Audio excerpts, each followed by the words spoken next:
இன்றைக்கு நாங்கள் 2 பேரும் சேர்ந்து உங்களுக்கு ஒரு சில ஆலோசனைகளை கொடுக்கலான்னு இருக்கிறோம். ஆமே. குடும்பம் அப்படின்னு வரும் பொழுதே 2 பேர் தான் ஃபர்ஸ்ட் அதில் குடும்பமாக ஆரம்பிக்கிறது. யாருன்னா ஆதாமும் ஏவாளும். இந்த ஆதாமும் ஏவாளும் நல்லா புரிஞ்சுக்கணும்.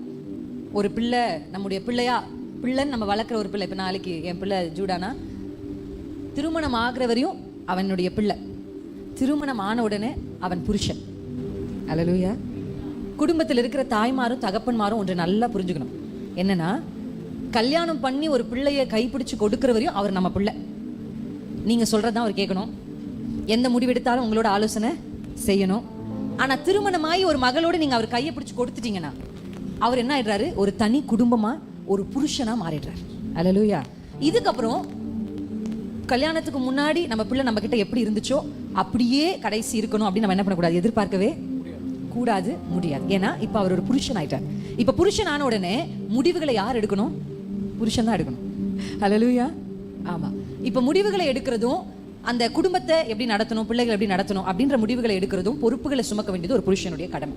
இன்றைக்கு நிறைய அம்மாமார்களால, விசேஷமா அப்பாமார்கள் கூட எனக்கு பிரச்சனையான்னு தெரியல, ஆனா சில அம்மாமார்களால தன் மகன் புருஷன் ஆகிறதை ஏற்றுக்கொள்ளவே முடியல.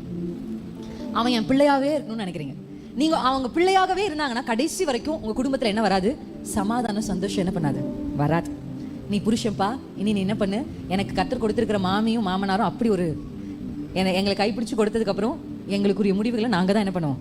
எடுப்போம். அவங்களுக்குன்னு ஒரு என்ன பண்ணுவாங்க?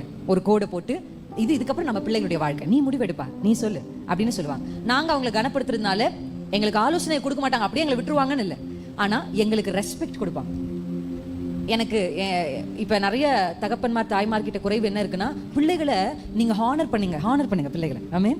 எங்க 2 பேரையுமே ஹானர் பண்ணுவாங்க, எங்க மாமனாரும் மாமியாரும். அப்படி அவங்க எங்களை ஹானர் பண்றதுனாலையும் அவங்க ஒரு வட்டத்தை ஒரு கோடை போட்டு இது பிள்ளைகளுடைய வாழ்க்கை, நம்ம பிள்ளைங்க ஏதாவது தவறானதை செய்யும் போதோ, ஏதாவது ஒரு விஷயத்துல போய் சிக்காம இருக்கும்பொழுதோ வந்து ஆலோசனைகளை என்ன பண்ணலாம்? பிள்ளைகளுக்கு நம்ம கொடுக்கலாம். ஆனா தீர்மானங்களையும் முடிவையும் எடுத்து குடும்பத்தை நடத்த போறது யார்? இதுக்கப்புறம் புருஷன். புருஷருக்கு துணையா மனைவி.